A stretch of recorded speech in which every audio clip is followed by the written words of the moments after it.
बिस्मिल्लाहिर्रहमानिर्रहीम अस्सलाम वालेकुम डियर स्टूडेंट। आज का जो हमारा टॉपिक है उसमें हमने दो शॉर्ट क्वेश्चन को डिस्कस करना है।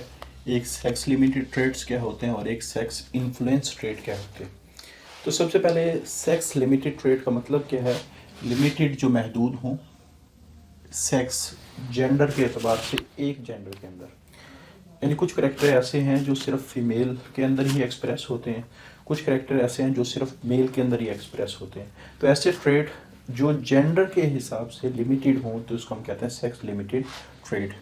तो such trade which are present only in one gender, या तो वो मेल में होंगे या फिर फीमेल में होंगे। अच्छा, ये ऐसा क्यों है कि एक ट्रेड है वो सिर्फ मेल के अंदर ही क्यों पाया जा रहा है और फीमेल के अंदर ही क्यों पाया जा रहा है। तो इसकी रीज़न ये है कि ड्यू टू एनाटॉमिकल डिफरेंसेस, कि बॉडी का स्ट्रक्चर और बॉडी के फंक्शन की वजह से, और इस एनाटॉमिकल डिफरेंसेस की वजह से एनाटॉमी बॉडी के इंटरनल स्ट्रक्चर को कहा जाता है। तो कोई भी ऐसा ट्रेट वो सिर्फ एक ही जेंडर को इफेक्ट कर रहा होता है। कैसे? जैसे आपकी बुक में एग्जांपल दी गई मिल्क प्रोडक्शन। अब मिल्क प्रोडक्शन का ताल्लुक है मेमरी ग्लैंड के साथ, और मेमरी ग्लैंड मौजूद होते हैं सिर्फ फीमेल के अंदर। तो अगर मिल्क प्रोडक्शन का जीन सपोज मेल में भी अगर हो तो इसका मतलब ये है, लेकिन उसको एक्सप्रेस होने के लिए जो स्ट्रक्चर चाहिए वो मेल के अंदर प्रेजेंट नहीं है।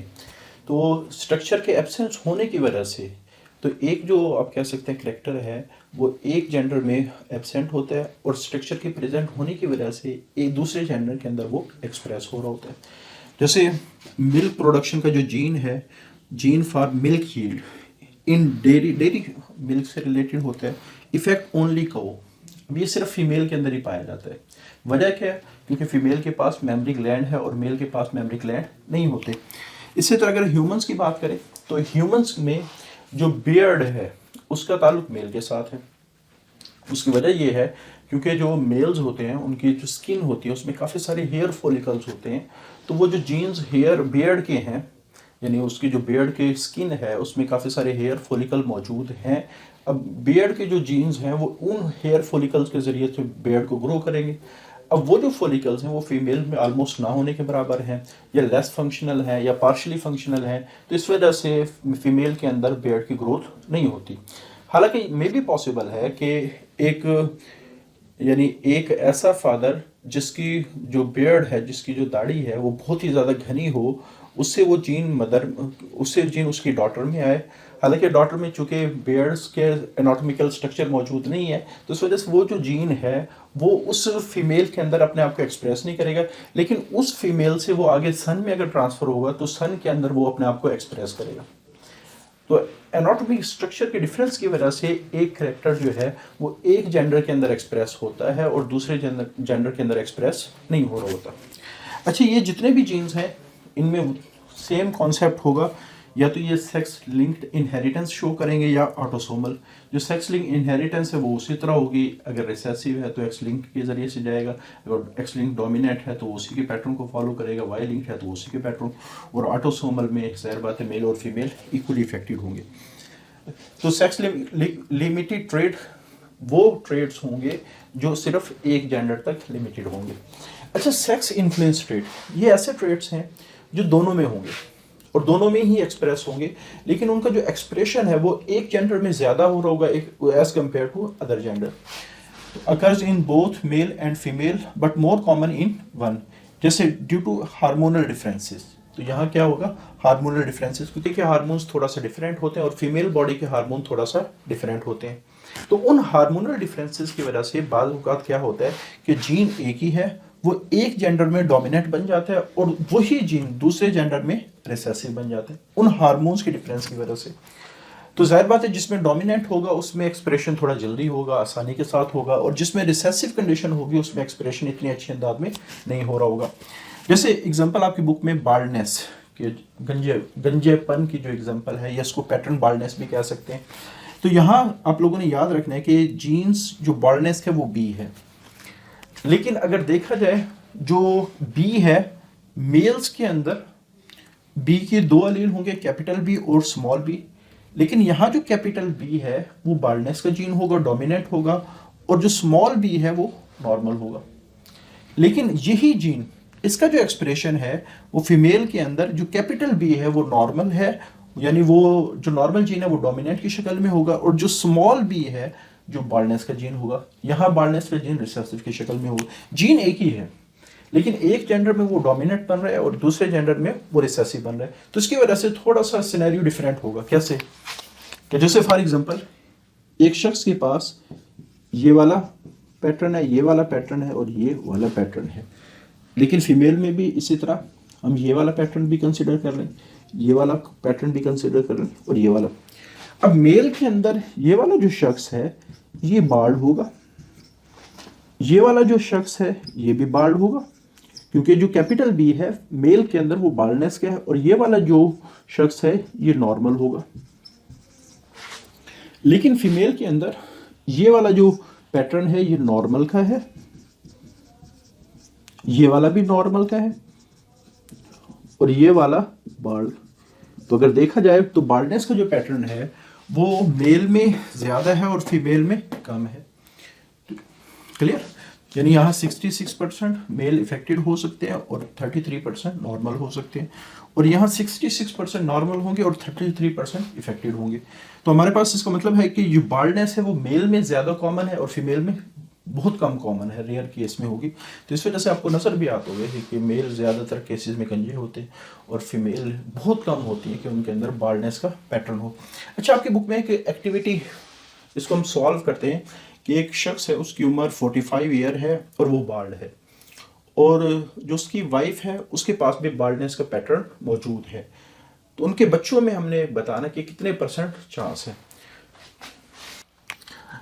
तो सबसे पहले अगर हम इन दोनों के जीनोटाइप की बात करें, मेन,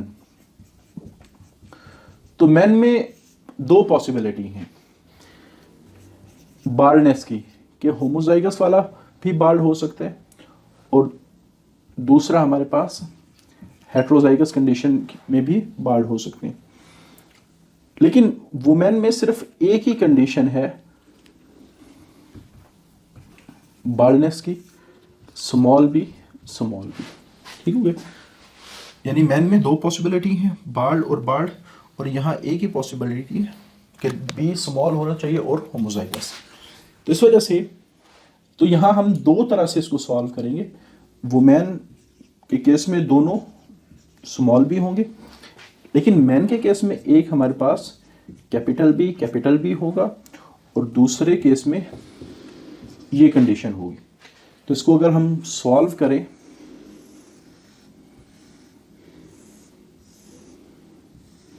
तो यहाँ स्मॉल बी, कैपिटल बी। इसी तरह यहाँ अगर हम सॉल्व करें small B, capital B, small B, तो यहाँ बी, यानी सारी हेट्रोजाइगस कंडीशन आएंगी। तो यहाँ क्या होगा,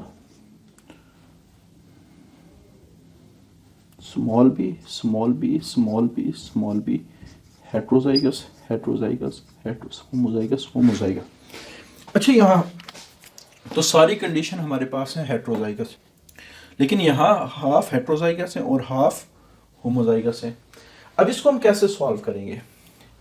यहाँ हमने चूंकि बताया नहीं, पहले तो ये होता था ना कि एक्स वाई और एक्स एक्स से हमें अंदाज़ा हो जाता था कि ये मेल है या फीमेल है। तो सपोज हम कर लेते हैं कि ये 2 फीमेल हैं, ये 2 मेल हैं। तो फीमेल में जो हेट्रोजाइगस कंडीशन है, अगर फीमेल में हेट्रोजाइगस कंडीशन होगी तो वो नॉर्मल होगी, और मेल के अंदर अगर हेट्रोजाइगस कंडीशन है तो वो इफेक्टेड होगी। यानी इन शॉर्ट आप ये कहेंगे कि ये वाला जो पैटर्न अगर डॉटर का है तो वो नॉर्मल होगी, अगर ये वाला पैटर्न सन का होगा तो वो इफेक्टेड होगा।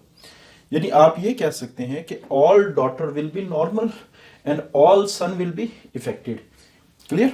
यहाँ हमारे पास क्या होंगे, अगर ये पैटर्न, क्योंकि यहाँ 2 पॉसिबिलिटी है ना, एक के पास हेट्रोजाइगस कंडीशन है, तो अगर ये हेट्रोजाइगस कंडीशन फीमेल की या डॉटर की है तो वो नॉर्मल होगी, और अगर ये वाली जो कंडीशन है ये डॉटर की है वो इफेक्टेड होगी। लेकिन अगर यही कंडीशन सन की है तो वो इफेक्टेड होगा, और ये इस कंडीशन में वो क्या होगा, नॉर्मल होगा। ठीक है? तो इस तरह आप लोग इसके रिजल्ट लिखेंगे कि इस कंडीशन में तो हम कह सकते हैं कि हाफ ऑफ द चिल्ड्रन जो डॉटर हैं वो इस केस में नॉर्मल होंगी और जो सन है वो इफेक्टेड होंगे। लेकिन इस केस में हम कहेंगे कि अगर जो डॉटर है वो हेट्रोजाइगस कंडीशन में है तो वो तो नॉर्मल होती है और होमोजाइगस स्मॉल बी के साथ वो इफेक्टेड होगी, लेकिन जो सन होगा वो हेट्रोजाइगस कंडीशन में इफेक्टेड होगा। लेकिन आप कह सकते हैं कि ये जो स्मॉल बी के केस में क्या होगा, नॉर्मल होगा। तो इसका आंसर आप लोग किस तरह लिखेंगे? तो आप लोग लिखेंगे कि अगर मैन इस केस में होमोजाइगस है तो इसमें all daughter will be normal, all daughter normal होंगी और all son will be affected. तो यहां तो चूंकि दोनों पॉसिबिलिटी हैं तो हाफ डॉटर इफेक्टेड होंगी अगर हेट्रोजाइगस कंडीशन हो और हाफ सन इफेक्टेड होंगे, क्योंकि यहां तो दोनों पॉसिबिलिटी है ना। क्लियर? तो अपने फिर मैं इसको इसी तरह आंसर करना है कि अगर मैन की जो जेनेटिक मेकअप है वो होमोजाइगस है तो फिर सारे डॉटर नॉर्मल होंगी, सारे सन इफेक्टेड होंगे। लेकिन अगर हेट्रोजाइगस कंडीशन है तो आधी डॉटर इफेक्टेड होंगे और आधे सन इफेक्टेड होंगे। यानी यहाँ रिजल्ट 50% होगा इफेक्टेड होने का दोनों चिल्ड्रंस का, और यहाँ सन के लिहाज से मुकम्मल होगा और डॉटर के लिहाज से कोई भी नहीं होगा। तो इस तरह आप लोगों ने इसका आंसर करना है। तो ये हमारा जो सेक्स लिंकेज का जो ओवरऑल टॉपिक है वो एंड हुआ। अब एक टॉपिक रह गया जिसको हम कहते हैं डायबिटीज़ मेलाइटस, उसको इंशाल्लाह अगले लेक्चर में डिस्कस करेंगे। आज के लिए इतना ही। अल्लाह हाफिज़।